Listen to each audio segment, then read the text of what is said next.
सर्वोपरी आमदार देवेंद्र कोठे यांनी निष्ठावंत कार्यकर्त्यांच्या घरी ऐकली मन की बात, साधेपणातून जिंकली नागरिकांची मने। कार्यकर्ता सर्वोपरी ही भारतीय जनता पक्षाची भूमिका प्रत्यक्ष कृतीतून अधोरेखित करत आमदार देवेंद्र कोठे यांनी रविवारी शहरातील जुने व निष्ठावंत भाजप कार्यकर्ते तथा शक्ती केंद्र प्रमुख दास भंडारी यांच्या साध्या पत्राच्या घराला भेट देत पंतप्रधान नरेंद्र मोदी यांच्या मन की बात कार्यक्रमाचे श्रवण केले।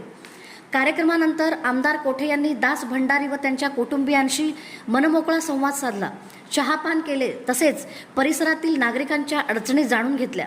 निवडणुका संपल्यानंतरही जनतेच्या प्रश्नासाठी सातत्याने धडपड करणाऱ्या कार्यकर्त्यांचा सन्मान म्हणून ही भेट असल्याचे त्यांनी सांगितले।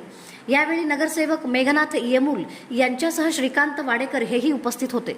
या साधेपणाने आणि कार्यकर्त्यांप्रती जिव्हाळ्याच्या भूमिकेमुळे आमदार देवेंद्र कोठे यांच्या या उपक्रमाचे नागरिकांनी मनापासून स्वागत करत कौतुक केले।